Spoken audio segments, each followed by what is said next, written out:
it took us 20 minutes to get through the first scenes to get to the bathrooms. So I'm going to throw out a question to you. What did you think of this film in the first 10 minutes where you witnessed his getting up in the morning ritual? You hadn't seen it before. You knew nothing about this man or the film. What was your reaction? Were you bored? Were you curious? Were you asking, what am I doing here? What's the filmmaker doing with me? Carol? You're muted, Carol. I have to unmute. That's what I said, but I was muted. Hi. Um, in the first 10 minutes, I really liked what I was seeing, observing.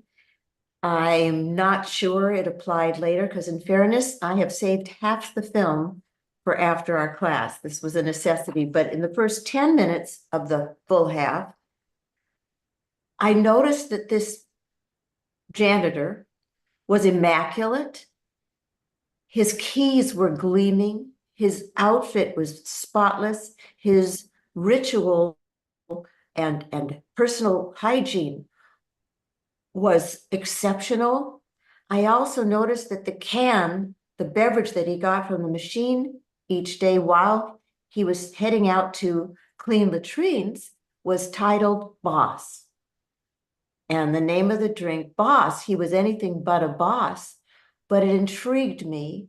The delicacy of the attention to nature, the smile on his face, the easy, natural smile, the way he greeted the world, the day, the wind, the sun. It impressed me. I loved those first 10 minutes. Okay, so let me ask you, and David will get to you next. Did you see when you saw him get up and see after he goes through the bathroom routines and he gets up the next day and goes through the same routine, but it's a little shorter. What did you think of that? Me or everyone? Yeah, you or anybody, but well, then by then it was familiar, and they gave us just enough to reassure me, the viewer, that it was the same as yesterday. Okay, that's a really important point. David, what are your thoughts? Well, I was going to say that I viewed it as character development, in that you saw that he had a routine that he really stuck to. He was very consistent and also deliberate in everything that he did. And you see that carry forward when he's working in the bathrooms. His assistant is kind of just doing the least that he needs to do. Whereas Hirayama is just, he's cleaning everything. He's going through every detail, nook and cranny, and he does that every day. He's a creature of habit. Okay, we can take that apart more. Is it habit or is he thoughtful about it? Oh, I think it is both. I think it's habit, but he was thinking about everything that he's doing. Yeah, it doesn't look like it's just rote for him. No, he's present. What did you think the second time he emerges from his apartment and he looks up at the sky and smiles?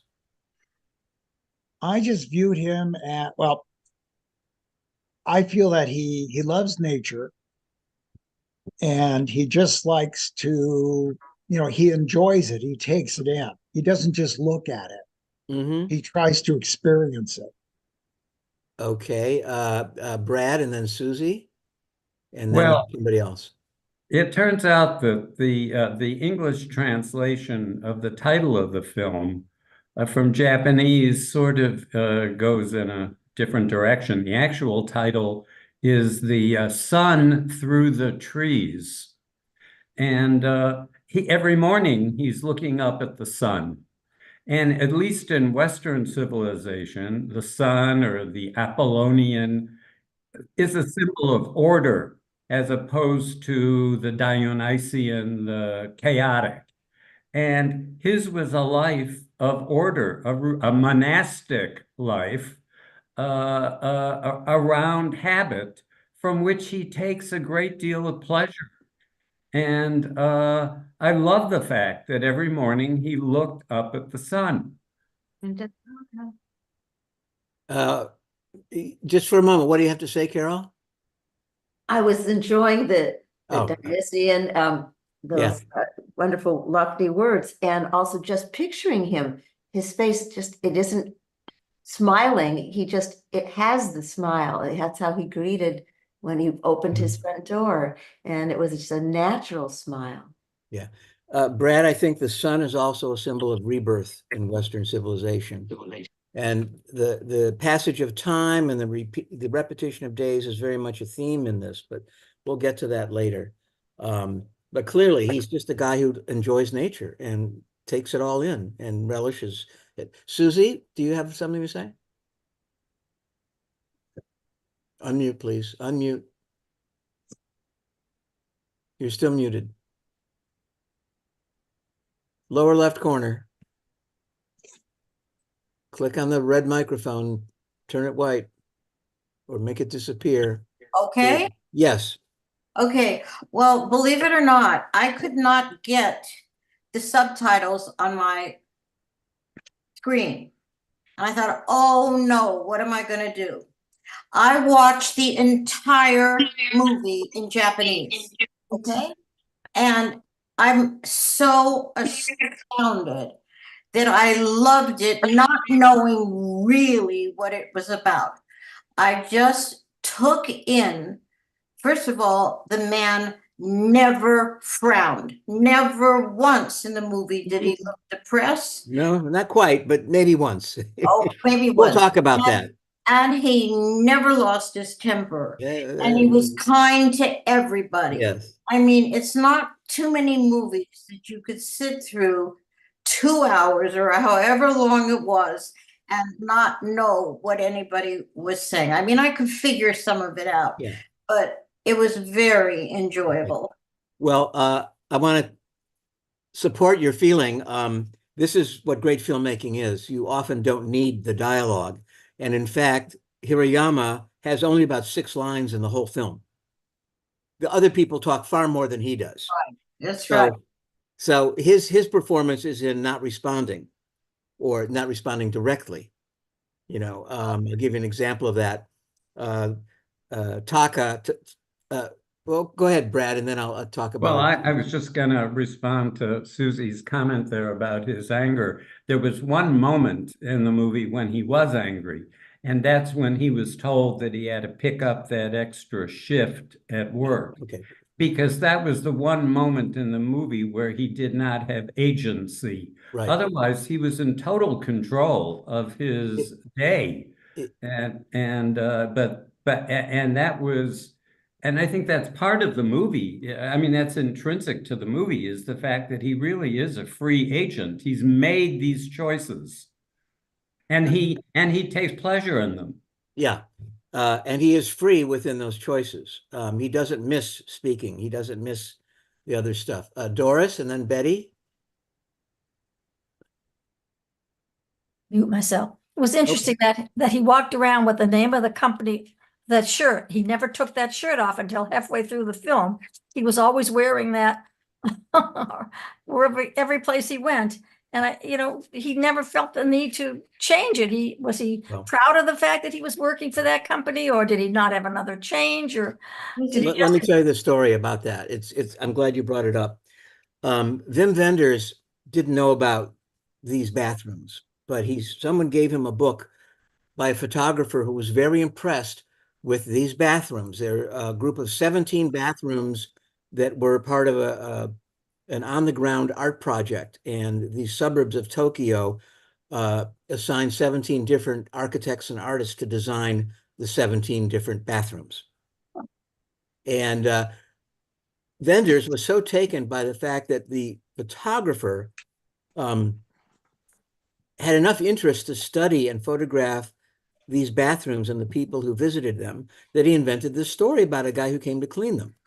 Now, that T-shirt was actually his overalls. It was his uniform, so that people could, be comfortable when women walked into the bathroom when he was cleaning the sink. And we see most of the film at least through the first hour and 40 minutes of him in his work clothes. So that's what you witnessed. He did take it off to go to the laundry on Sundays. Yeah, halfway through, yeah. Betty, you're muted, Betty.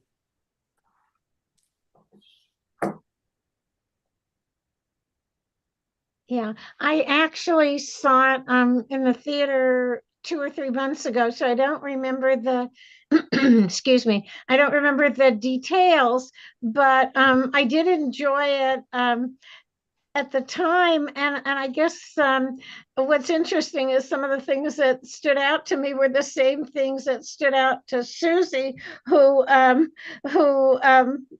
didn't see any of the subtitles. I just, I mean, what I remember was that he had, you know, what to us would seem like a pretty simple life, not a real exciting life. And he was so totally contented with it. He always, you know, except for that one time, he always seemed happy, and he was so good to people. I remember, you know, even that you know, the assistant who never did his part, he just sort of went with it, you know, whenever anybody seemed a little bit upset, you know, he was just always there for everybody. So he was just such a good soul. And yeah, I found the movie very enjoyable. Could you say he was a mensch? A mensch, absolutely. Mensches generally talk a lot more than he does, but he was a silent mensch. Silent, Right. Yeah, but he was happy with his life. He loved his life. yes. He didn't Well- want anything more. He wasn't looking for wealth or anything. He had enough money to go and buy his lunch, you know, take out his change, the exact amount of change. Yeah, right. He was just an interesting guy. Well, He was just so I think kind, you know, and he was at happy. the very end, the guy who no, we're not going there. died. Let's Oh, not talk about okay, that yet. okay. Please. Well, let's talk about Takashi, his assistant, who comes on the scene. He's late, and then he's seen looking at his phone with one hand and washing a toilet with another. And Hirayama doesn't berate him or correct him. He just lets him do what he does because he's not a disciplinarian. And then the girl arrives. And this is very funny because suddenly there's a forced interaction with another person. Not the girl, but the boy, Takashi, comes up to him, says, "Can I borrow your car?" And he doesn't speak, he doesn't answer. But then the next scene is they're in the car together. Right? Or we're getting ahead of ourselves. Do they go to the try and sell the tapes first? Let me look at my notes because that's important.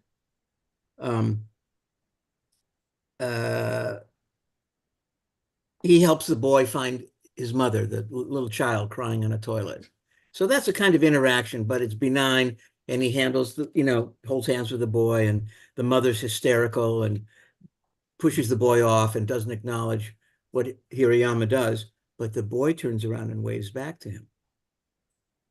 You know, it's that innocence that recognized that you don't have to say a word. You did something nice for me. Then after the third bathroom, he goes to the park, and you know there's a portal over the park, and he bows as he enters the park. He does it twice the next time.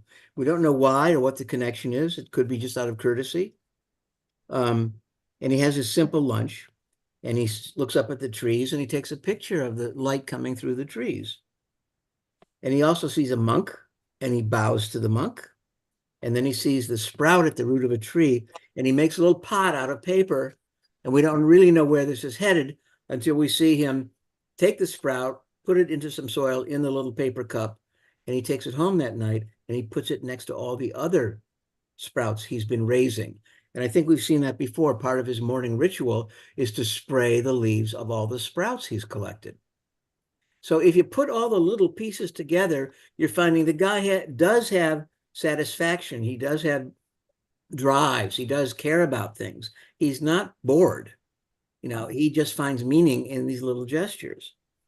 And that's a very, and I'll introduce this word now, it's a very Zen uh, condition of life.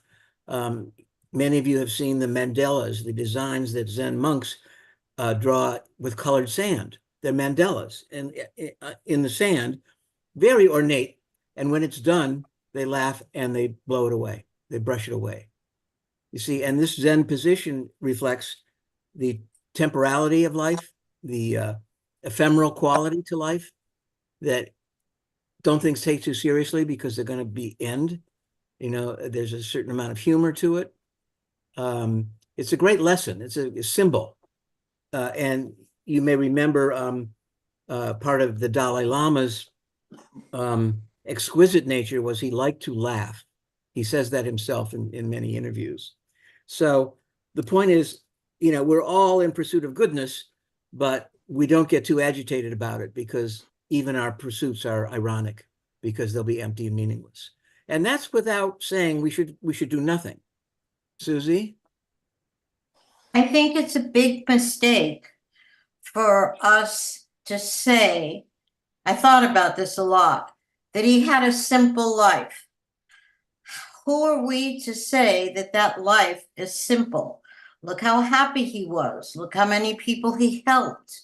Look how he was smart. And I think in his own way, he was worldly. So I would never, I thought about that last night after I watched the movie, really watched it without hearing it. I don't think he had a simple life at all. I think his life was what would the opposite of simple be? Complicated? Complex, yeah. Yeah, but I don't think his life was complicated either. No, it was complex and rich, but not complicated. Yes. Because it was by his own design. Never say simple. Yeah. David, you had a comment? Yeah, I was just going to say when you were mentioning about him bowing at the gate, that made me think because I've seen this at different shrines. This is a gate that's in front of most shrines, and they say that though you're supposed to bow to the gate as you enter, it says that it's not always done. Okay. So. He also visits a shrine on his first Sunday off and bows in front of the shrine. And then he goes on and does his laundry. Would that be similar to the mezuzahs we put on our door that many times we forget to kiss as we go in, or we visit someone and we don't even bother to look to see if they have a mezuzah on their door? I find that all the time. If it's meaningful to you, it's true. Right. What can you say? You know, Steve Zimmerman, unmute. Sorry. The Torii gates mark the passage from the mundane everyday world into a sacred place. Okay. So usually Shinto, but not necessarily. And it means now you're respecting, the spiritual world. That is the basic point of most of the Torii gates. Yeah. Okay, thank you. And he does acknowledge many people. There's a young woman having lunch at the same time. He acknowledges great eye play between the two of them. He sees her, and then she looks at him, and then he looks away, and he looks up at the trees, and he looks back at her, and she's still looking at him, and then he looks away, and she looks away, and then she comes back again. Same bench, same outfit, same lunch, just like him. So these are two kindred spirits that sort of connect non-verbally. And it's a very cute moment. There's a lot of lighthearted humor in this. And that's rare in a film that is taking on such a complex subject. It's not a single subject. It's an attitude towards life, which is a big subject. The fourth bathroom he goes to, he sees the homeless man for the first time. He's like embracing a tree or something. It's a very quick, wide shot. You may not have noticed it. But again, the seed is planted. These are all like the peripheral members of his family, or they are his family, because he's developed relationships with them in the park. And then there's another interaction. It's very cute. One of these bathrooms has transparent walls until you lock it, and then the walls go opaque. And there's a black woman who says, "Could you help me do this, and he demonstrates for her, and she thanks him. She goes in, and you hear her off camera laughing with delight at the opacity. It's one of those subtle little touches where that's life. It can amuse you or not, but for many of us who caught it, it's amusing and it's enriching. It's ephemeral too, because the film moves on from that moment. And then there's a song when he's driving, and he smiles at the song. And by the way, the music is all 60s American. I think there's one Japanese song at the end. But I think this is music that Wenders was in love with. He wouldn't have put it in the film, but it kind of fits with this guy's personality. I mean, these are all classics we grew up on. They ring in your head when you're of a certain age because you heard it for so many years when you had a memory. And right, it's like, who's going to remember today's music? Probably not us, for sure.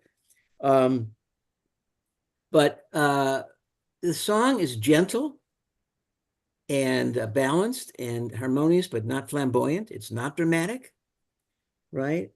And he drives and he smiles to it.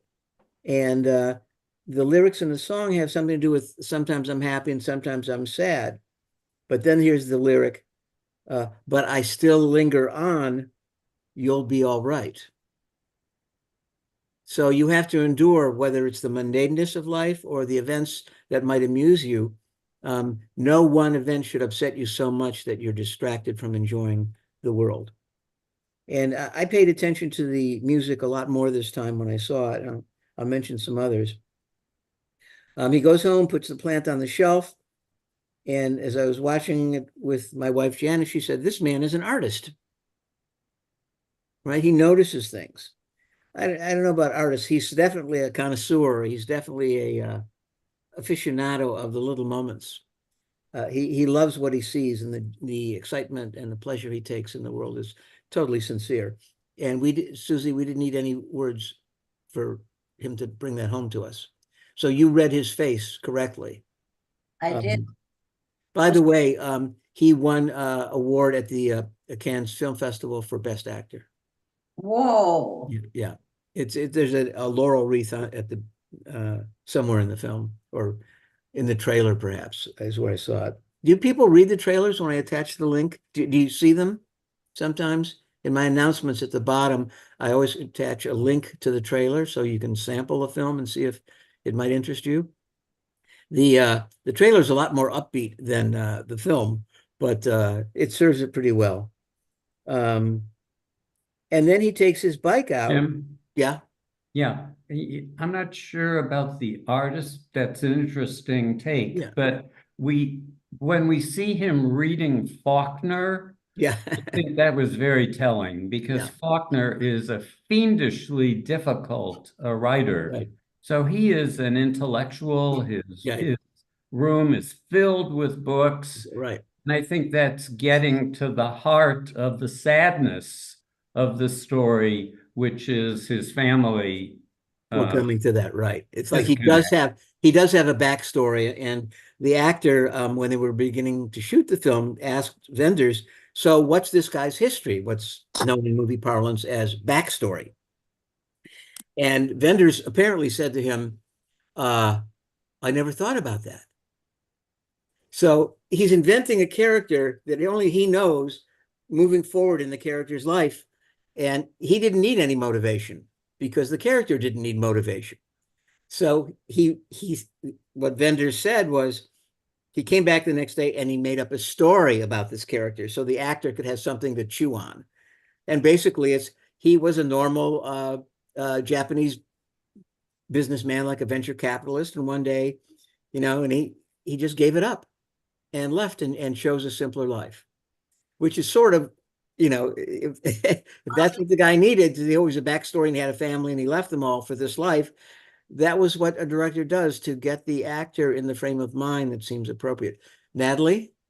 Yes, I agree with what Brad started to say, and I had more. I was going to wait more to the end.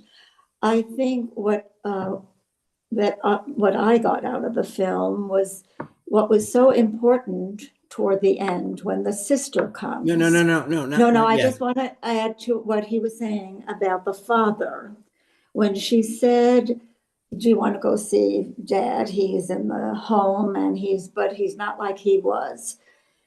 There is no question in my mind that this when he was a boy growing up in that house, that he came from a very strict parents.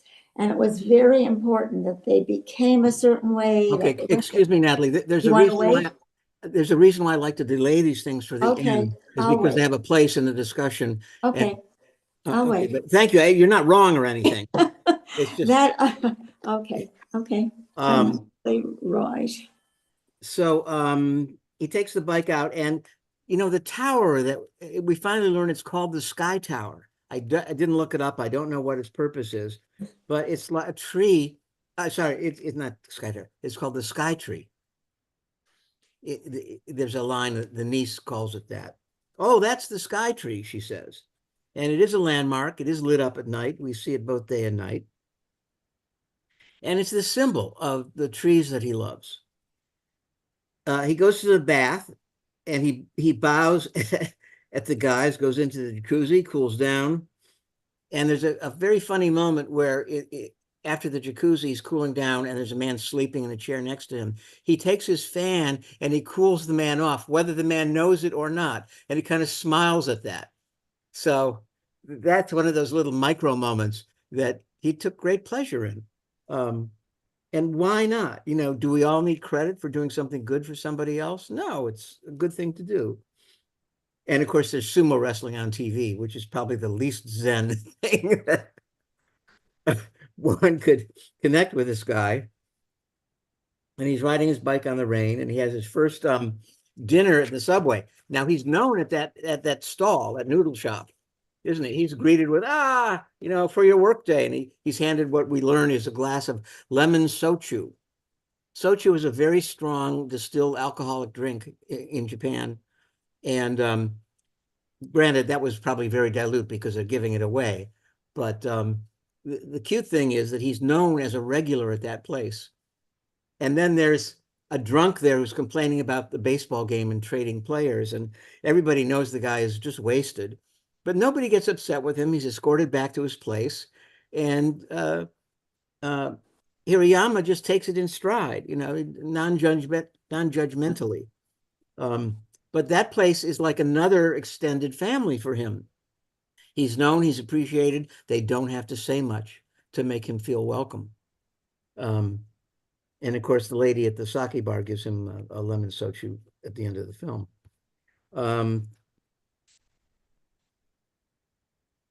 And let's go to, he has his first dream.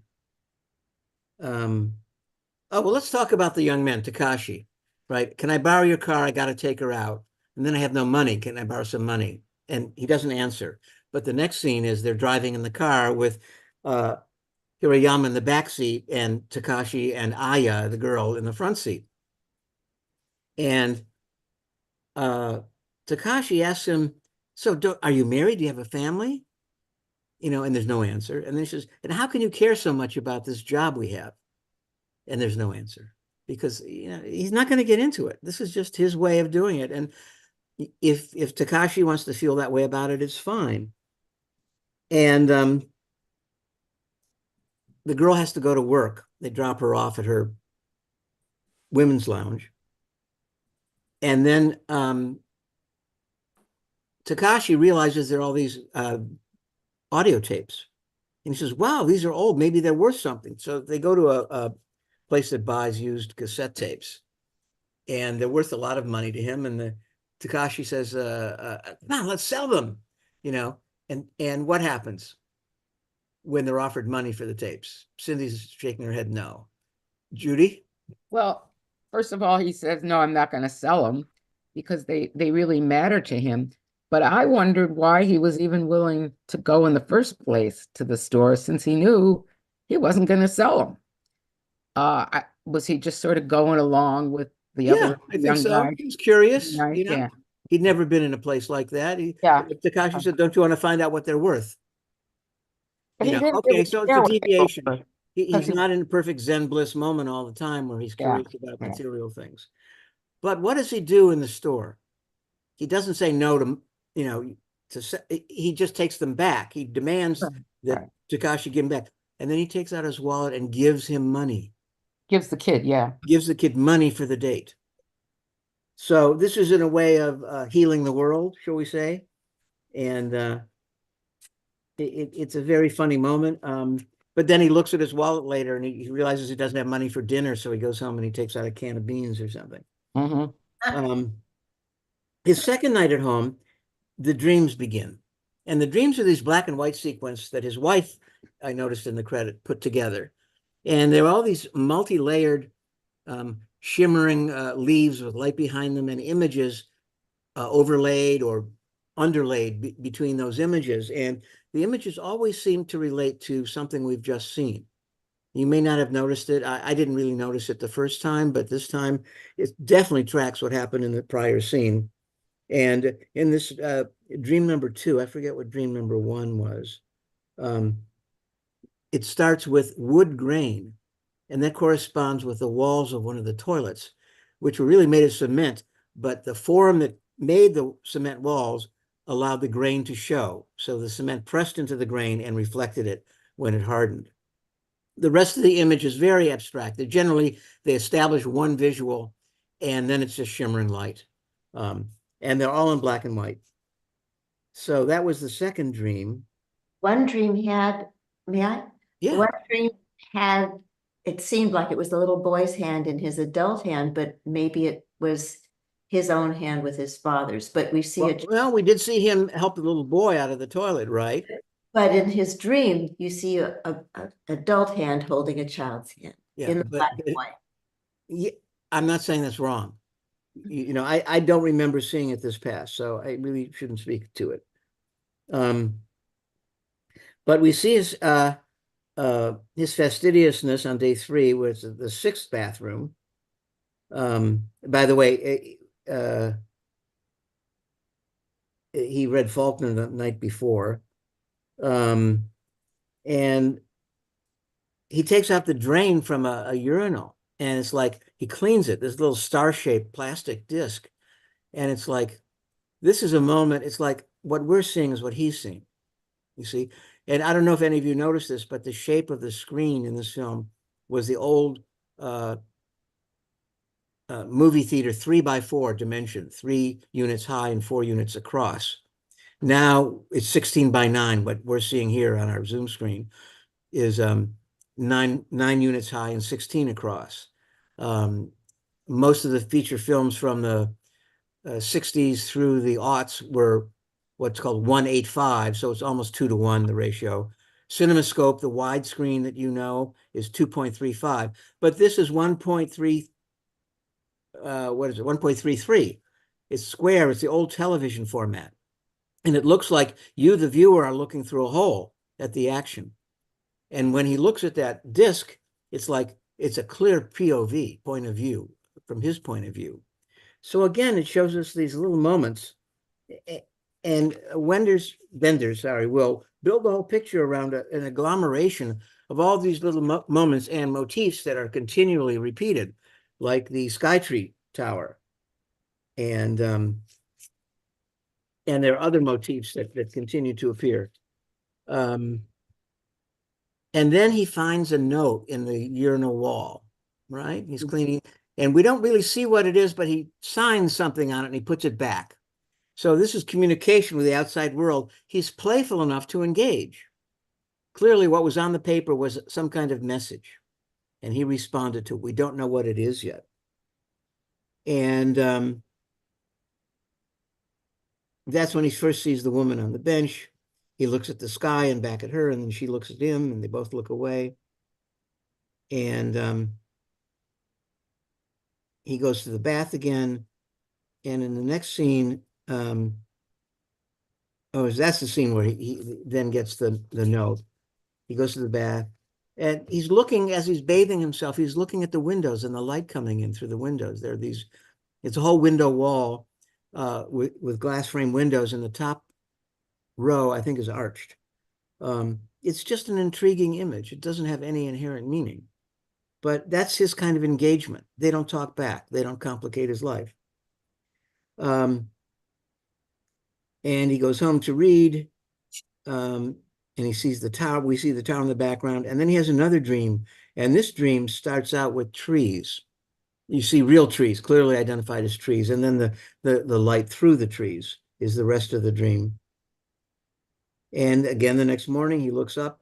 But you know, every time we see him leave his apartment and look up, it gets shorter and shorter. Did anybody notice that?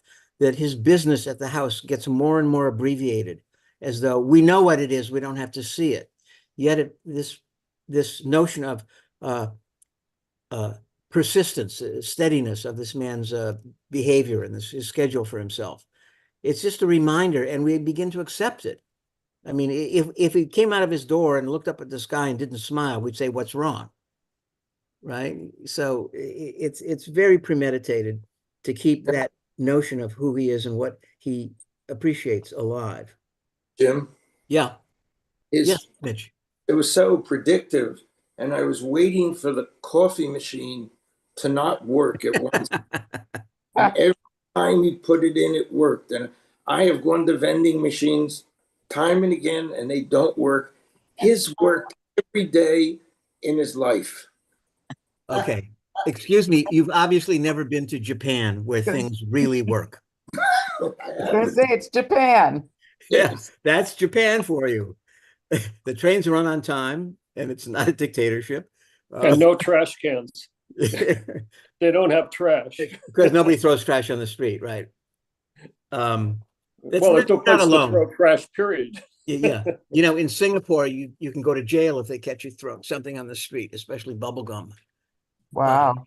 Yes, so we're much more lax than other cultures. So that's why his cleanliness, his fastidiousness will not strike people in other cultures as like it struck us. But remember, Wim Wenders is a German filmmaker.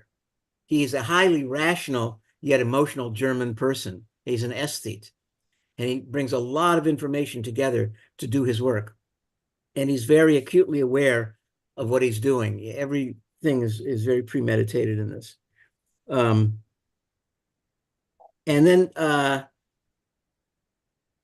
next day, the assistant comes and talks about his date and says, I got nowhere with her. Why does it take so much money to do things?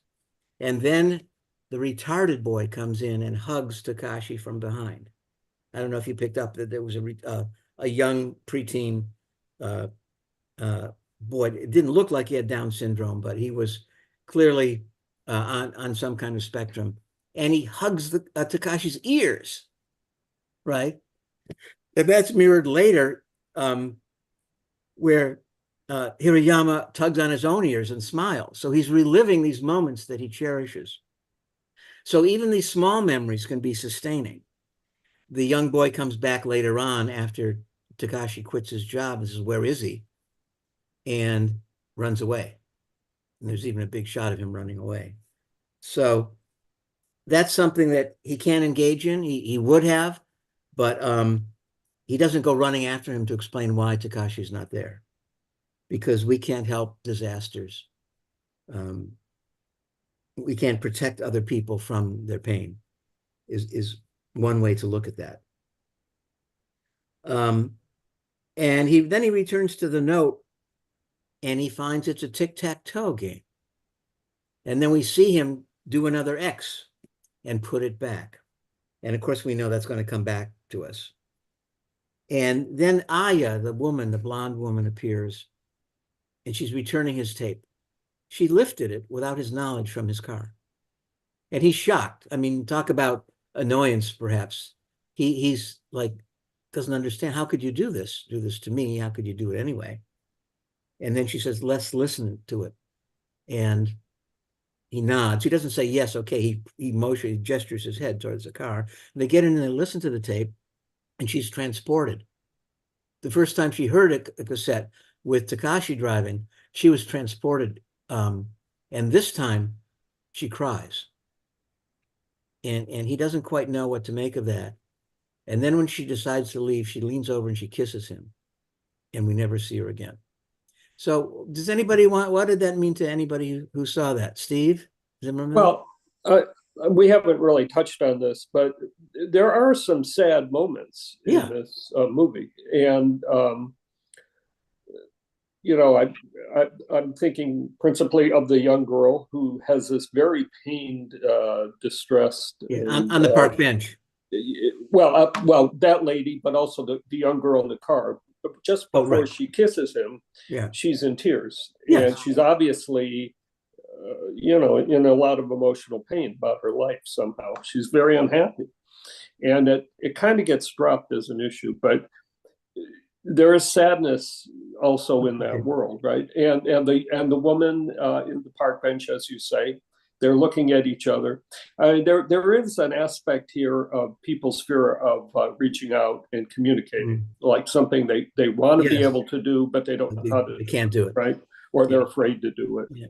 And that did come through several times, including the protagonist, Hirayama. He does a lot of furtive glances at some women. You know, it's like, you know, he's interested, but he's too embarrassed to say something. Well, I don't know if it's just women. He looks at the park. He looks at other people in the park, like there's a monk there. Well, I don't know. Maybe I'm reading into it, but it seems to me that there were several females who we looked at. I felt anyway. There's an aspect of it there that absolutely. Because Aya definitely is sad, and she recognizes in Hirayama what Takashi doesn't have. Call it a soul, call it empathy, insight. She knows he's a kindred spirit because he's listening to music like this. And she does weep in the car. And I think it can be weeping for her own life, which is trouble, or because she finds the music so beautiful it brings her to tears. And maybe that's so beautiful to her because the rest of her life is not beautiful. So I'm not saying you're wrong, Steve. It's another way of taking that pain to another level to generate the tears. She's vulnerable. The music makes her vulnerable because there's an absence in her life of something. And that's what motivates her. The kiss is a thank you. It's just a platonic, profound thanks for providing me with this experience. And then she leaves. And the point is, nobody else really, until the end, reaches him. Jim? Yes, Mitch. It was a beautiful scene of him reacting to the kiss. Yes, his reaction was really surprised. It was confusion. It's such a charming, beautiful, kind of like like this happened to me, like, and it just kind of like washed through his whole soul. Yeah, and it was like accepting him for who he was. It was a beautiful moment. Yeah, and it's an example of why he got that award. It's like other people saw that too. I wish more people had seen this film. Although several, not just Betty, but somebody else mentioned that they saw it in the theater somehow. I did too. Yeah, in LA, Judy? Yeah. Okay. Where, at Lemley? I don't remember. Okay. It was before the Oscars. Okay. Okay, and then he has a third dream. Oh, there is a song for there's a song called Perfect Day that appears just before the third dream. I don't know what's in that. But we skip part of a day because he goes a dream and then he's biking to dinner just after that Perfect Day song plays. So we're accelerating the repetition of and even deleting some of them. Remember, Wenders is a Western European, and he's mindful of the audience's attention. And this is one way he can modulate and manipulate us, because he doesn't tell the same waking up ritual fully each time. It gets shorter and shorter. So he knows he's got to keep things moving, and this is one way of doing it. And then he goes to dinner, and that's where he tugs his own ears and smiles. You see, that's that memory of that cute moment between Takashi and the boy. And then we go into the fifth dream. And what precedes the fifth dream? It's a tick. In the dream, you see a tic-tac-toe. It's the letter, the note that he's unfolded. And then the glittering lights and the shimmering leaves wash over it. So these little moments in his life come back to him in his dreams because they're important to him. Perhaps in ways he doesn't understand. Perhaps it's just a visual. Perhaps he's feeling the pleasure he felt when he experienced that moment. But that's how these dreams function. It's his inner life, and as impressionistic and as inexplicable as they are, we can find connections to his life through those dreams. The next day, he wakes up and it's light. It's not blue anymore. It's not dawn. It's day. It must be Sunday. And he looks out the window at the trees. He puts his book back. He brushes his teeth, gets his keys, and goes out to his bike right away. There's a quick transition to getting him out. And that's when he goes to the shrine. Well, it's a Sunday. Maybe that's what he's doing, praying homage to some Shinto being. He rides his bike to the laundry, takes his film to the photo shop, reloads the camera. And that's when we see the Skytree Tower again. No, we don't. That's just a note. Sorry. And then there's a Beatles song that comes up as he's cleaning the house, and he goes through his collection of photos. So here he takes out this two aluminum boxes, and he's going through his photos and looking at them, admiring them. And then he rises to put them away, and he opens a closet, and there are all these other boxes. So you see, this is his accumulated life. It's not like these moments aren't meaningful. He treasures them. Even if you can't remember them all, they're there. You can think of them as ashes in a burial urn, that people treasure because all of the life is there. Steve. Yeah, I found that a little confusing. I was struggling with that because one of the themes of the movie is being in the now, or be here now, and not projecting forward and experiencing things, next time is next time, now is now, all that stuff. And yet he has a closet full of all these discrete, thousands, I guess, of photographs of the trees that are just sort of put in a box and put away. Yeah. Right. So I don't know, maybe the point is, well, there's some contradiction there and that's just life. But I don't know. Well, there is a contrast there. But there is. It's memory. And thousands of carefully boxed and cataloged things, some discarded pictures and ones you wanted to keep, but a whole history of them, right? Yeah. But you see, those pictures stored in his closet make no demands on him. They don't say, look at me now. And he doesn't say, I ought to look at this. It's coincidental that he looks at the photos that were already there. When next time is next time, now is now comes up, it's with he keeps accumulating them for some reason. But you get the feeling he's never going to see them again. Probably, right? there's so many. There's so many. He's never going to go through the closet and look at this picture I took, 20 years ago. Well, I don't think so. They give him less grief than his father who beat him. It's like, it's comforting. I can't explain it either. I accepted it. Jim? Yeah? Yeah, to me, this is the flip side of habit. Habit being a source of pleasure. The flip side is obsession.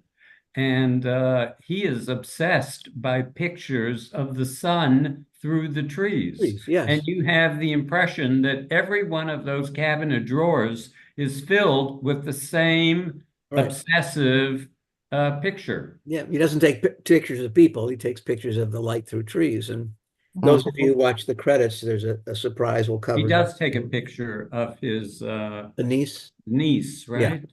Yeah, enjoying something. I forget what it is. The tree.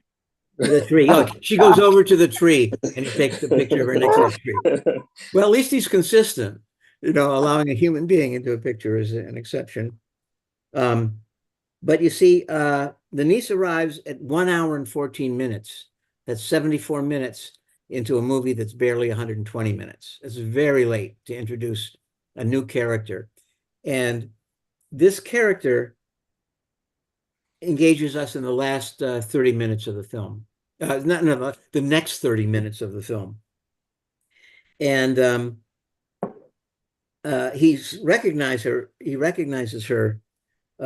He sees the homeless man in the night before after finding the tic-tac-toe. And he sees the homeless man again, and he bows to the homeless man, sign of respect. Right? For dinner, he's offered a lemon soju for free. And he returns home, and he recognizes his niece when he's there. At first, he doesn't, and then it dawns on him.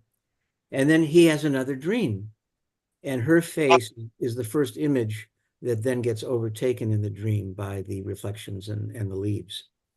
If you watch it again, you'll see that. Morning, it's a similar routine, but it's interrupted.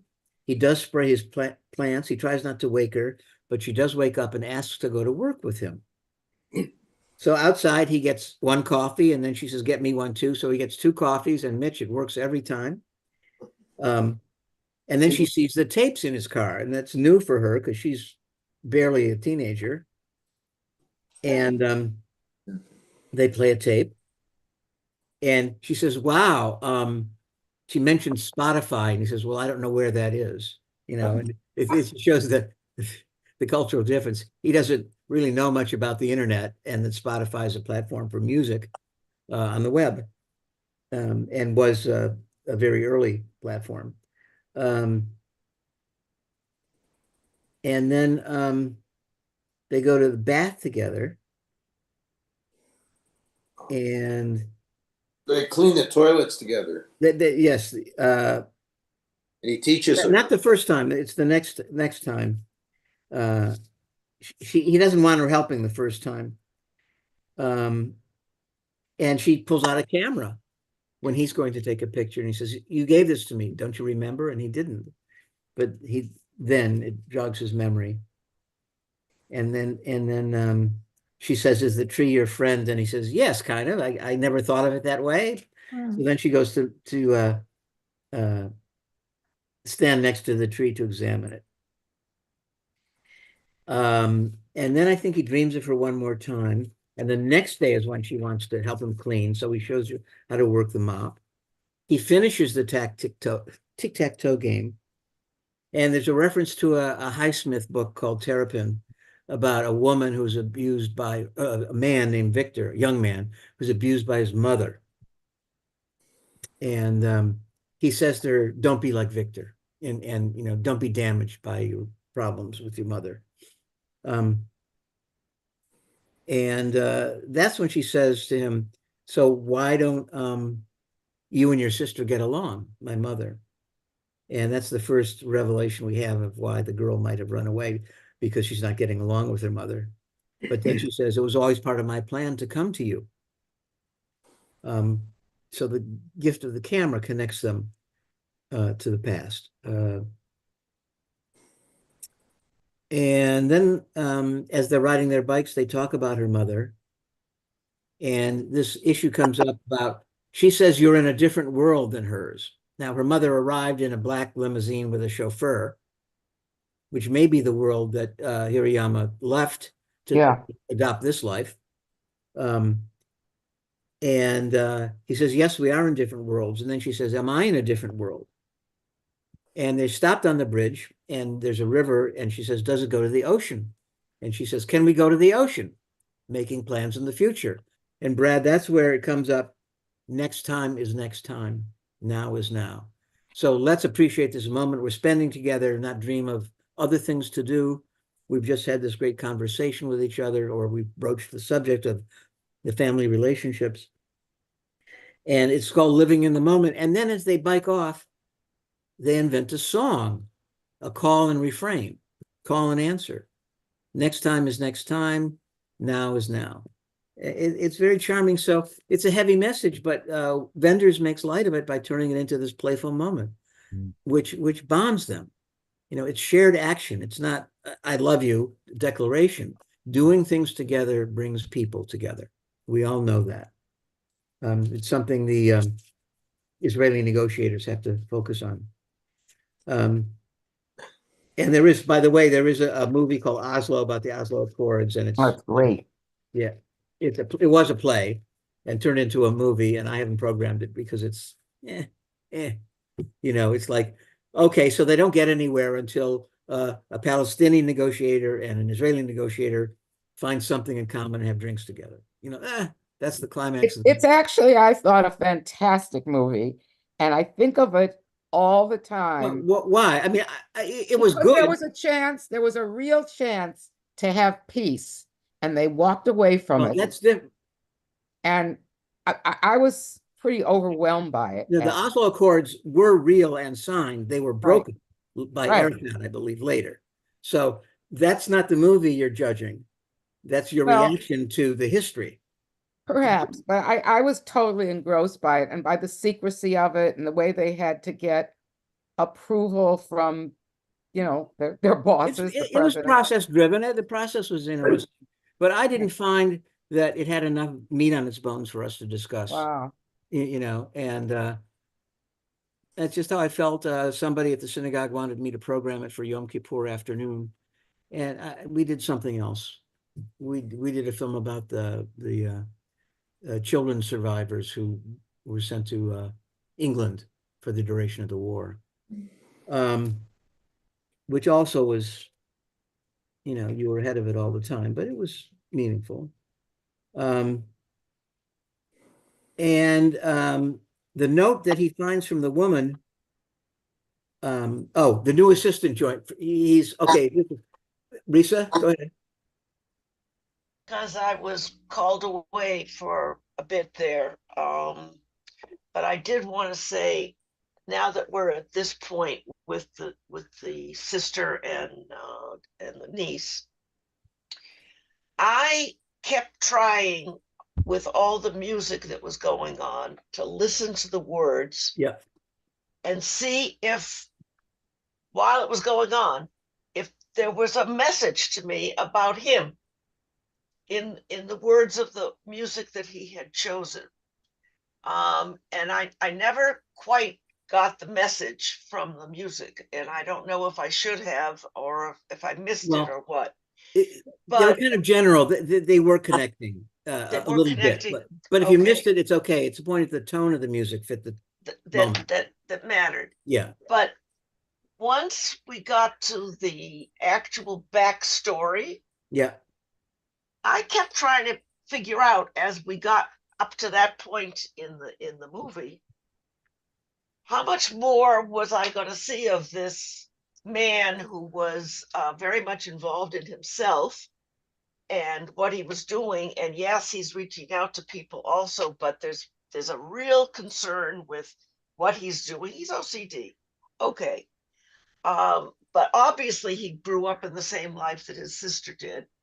And I felt deceived by the story, because the person that I thought I was watching, I had one clue, which is when he got so angry about having to work all day alone. And then the fact that he was turning his back completely on his father, his sister, his niece, and I felt deceived. So I just wanted to I could see, I'm glad you brought that up, because it's possible to see it that way, because suddenly he had a backstory that you had no idea of, and you felt he was a different person. And I think he was a different person. I didn't like him anymore. Well, but you liked him for what he was now? Until you learned this, you liked him. No? Yeah, but I didn't realize what he had. He's made a new family with all these people. Yes. I thought he was alone. He wasn't alone. He made himself alone. Well, Natalie? Well, if I could say now what I started to say at the beginning, to me, that was a very, I think I'm okay. You're on. We can hear you. To me, I watched the whole thing, and the point, once the sister came, once the connection with these two siblings came, it was so clear to me that he had a terrible upbringing in that house. He wouldn't go to his father's to see him in the hospital there. He wasn't going to go. He hated this man. To me, what I saw was that there was such restrictions and there was such control and there was such orders given in that house of how you had to be, how you had to study, how you had to be successful, on and on and on. And you know from all the books that he had in his house that he was really smart, that he was educated, that he did all these things. And he must have reached a point, and I know of some people's children who have reached the same point that they are not going to go that direction and they leave. That was to me the most important. And what Risa was saying too was here we see him in this controlled life. Very often when people have such control in their life, they're running away, they're running. So that if you do the same thing every day, it is very comforting. It's like stability. No, it's a good point. And Brad agrees with me over there. I do. Hold on, Brad. The sister does say, Dad will not treat you the way he did before. So we do know what that means. It was terrible in that house. Terrible. And you can see how the sister was with the daughter. Get in the car. He was controlling, right.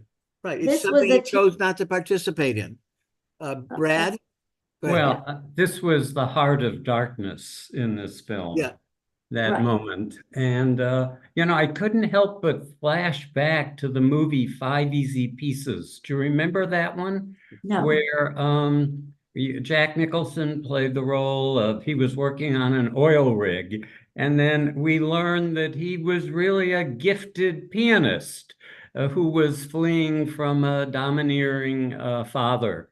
So I had very much the feelings that Natalie had, and how this broken relationship with the father just was there. It was an open wound that had never and will never heal, despite his efforts to look up at the sun every day. There is a sadness there that he'll just never overcome. Right. And this is the Western European, Western civilization spin on this. It's a commentary on this man and his life. An Asian filmmaker might have ended it without that. Just an observation of this guy's daily life, maybe a few interactions. But Wenders has got to keep his Western, he didn't make this for the Japanese audience, although he hoped they'd get it. This is who he is. He made it for the world audience. And he's trying to, there is rising action in this. The whole movie prepares us by developing his rigidity or his habits to the point where we can see how he's running away from something. I'll grant you that. So there is a rising dramatic action that we're not aware of until the niece and then the sister appear on the scene. This is very Western.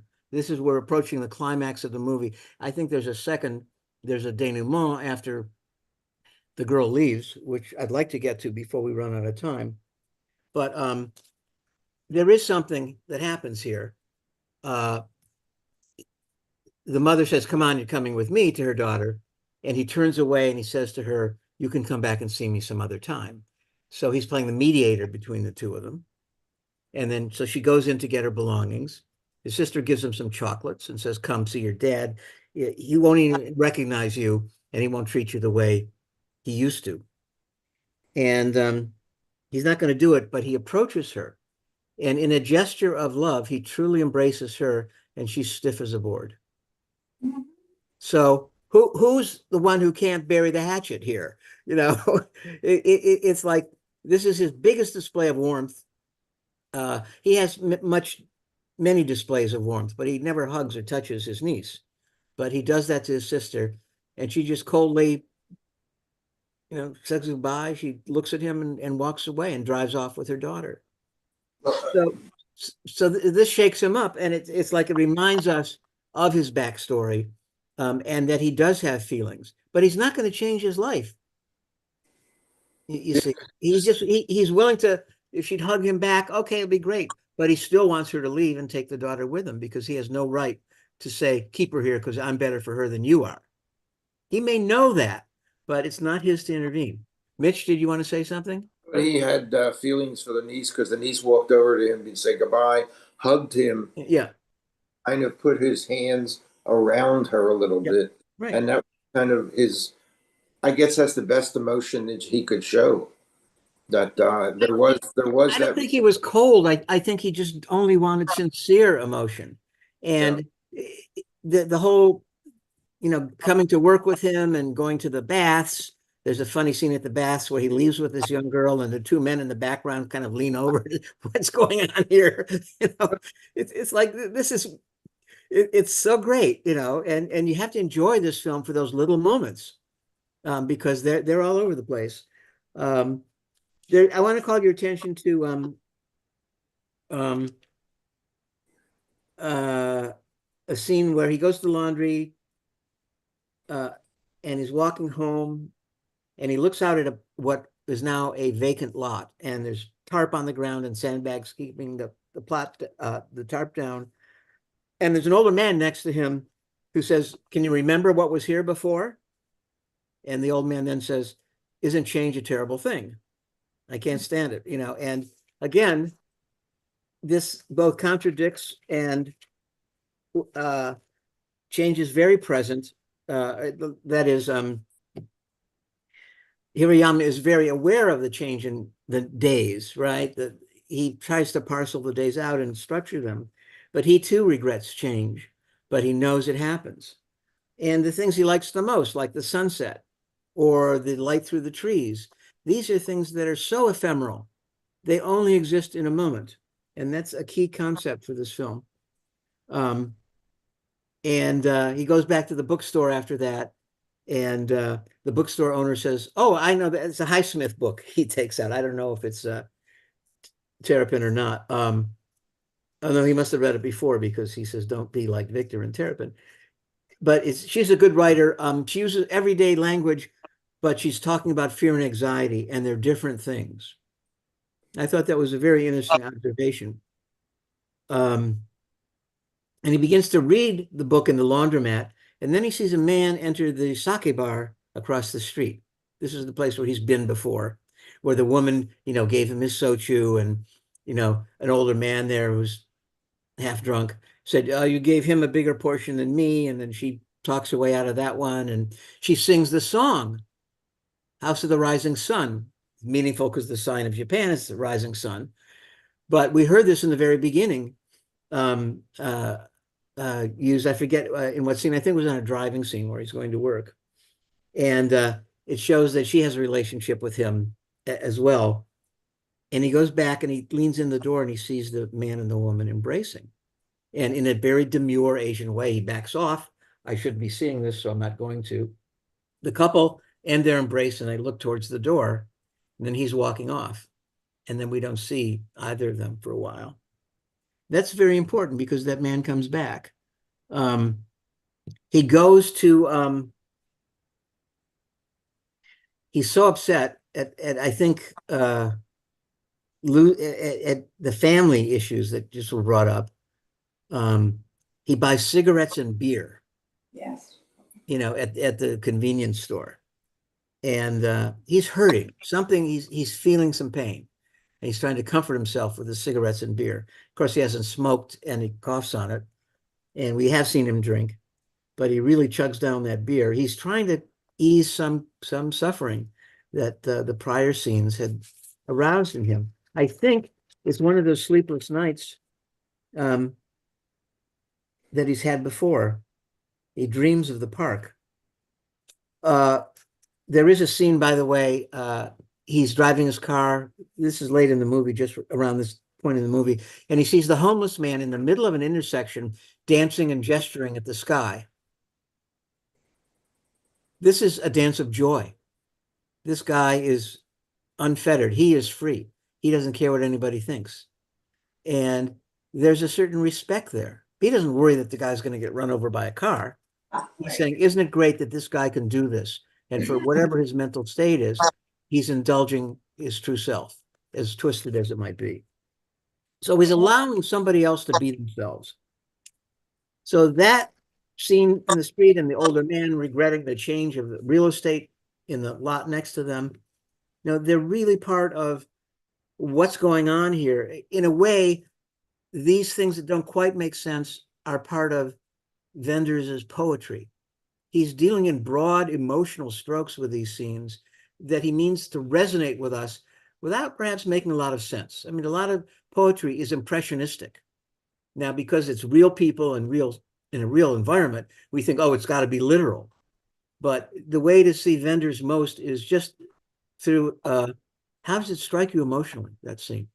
It may not work for you as a process for looking at one scene or looking at a whole movie. But this guy is a visual poet and a cinematic poet. And in ways that other people are as well, but not, he has his own voice. And this film so reflects his sensibility.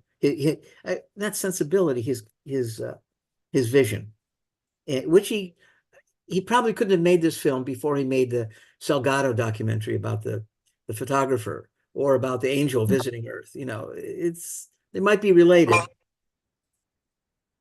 So then he goes to the riverfront and he smokes and coughs, and then a man approaches him, and it turns out to be the man from the sake bar. And he says, I haven't seen her in 5 or 6 years. I'm her ex-husband.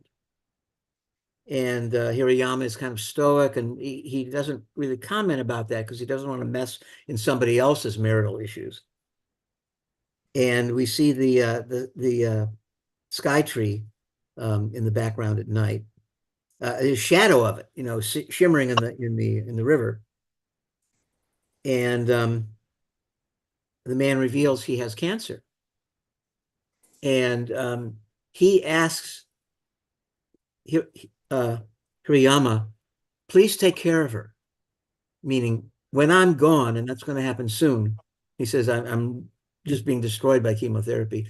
Please take care of her. And I did have a discussion with another group, and somebody pointed out that in Japanese culture, when a dying person says, please take care of this relative of mine, it's a very serious obligation that it's like you're the godfather, or you're the ex-husband, the husband in place of me, please watch over her.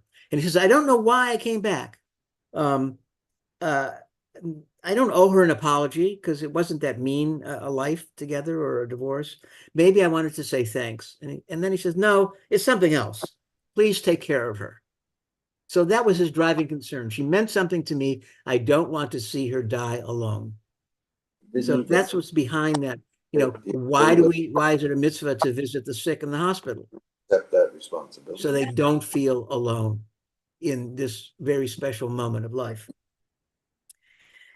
And then he asks, I think Hirayama says, do shadows get darker when they overlap? And the ex-husband says, I don't know. And then he gets kind of playful and he says, come on, let's try it out. We'll play shadow tag. And Hirayama crouches, and the ex-husband, they weave back and forth until the shadows overlap and intersect. And Hirayama says, I see it, it's getting darker. And the ex-husband says, I don't see it getting darker. And then, well, okay, that can't be proven. Let's play shadow tag, where you have to step on somebody else's shadow. And they take turns being it. And for me, this is a turning point in the movie for him, because they're both laughing by the end of it. We've seen this family mess he's just left. We've seen the man leave his wife, ex-wife, and he's soon to die. And he's found joy in these circumstances and this moment, and it certainly relieves him from the pain he was feeling earlier. And to me, this is it's what brings about his turn. He rides back on the bike. We see the sky tree again, and he dreams. And in this dream, we see both we see the wheels of a car going away. That's the first image behind the leaves and the sparkles. And I'm sure it's the wheels of the limousine. And then we come to the final scene, which is just brilliant. His performance, he probably won the award for this alone. And the song is, "It's a new dawn, it's a new day, it's a new life." Lovely lyrical piece. And if you watch his face, watch it again. It's only like 5 minutes. He goes through happiness, sadness, tears, and back to happiness. Several times he cycles through all these emotions, and they're so genuine. Sometimes they respond to the song, sometimes they don't. But the lyrics of the song come back. You're in it for a whole verse, so you hear the refrain at least twice. And it's happy and sad. It's like the earlier song about happy and sad. You got to linger on. You have to savor both because they're part of life. This divine experience that we all get to live through, but it's gone. Just like the vacant lot,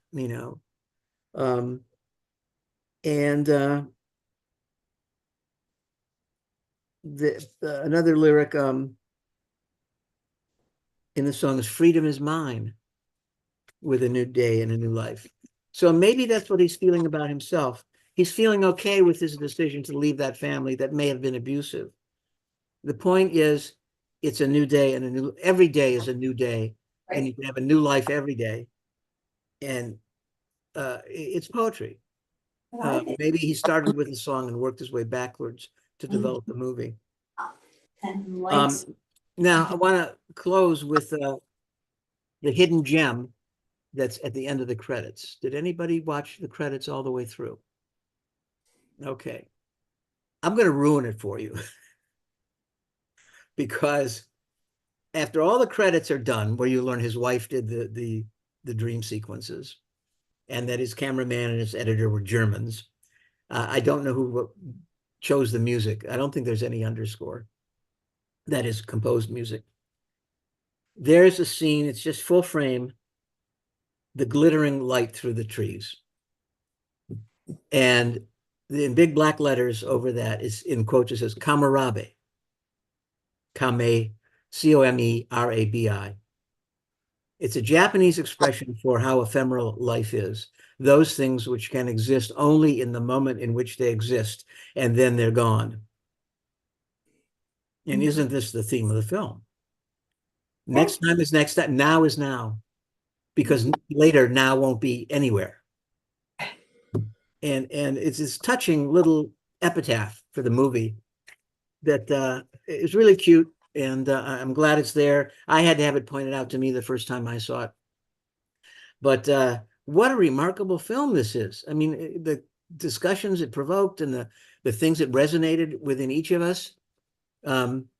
It's like, this is a unique experience in filmmaking. And this guy did it.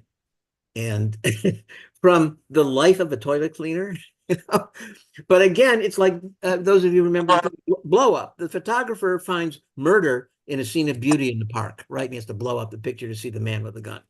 Okay, Vanessa Redgrave looking stunning as a young woman, and the photographer cavorts with, two naked models on the paper, and it ends with the mimes on a tennis court playing tennis without balls and rackets.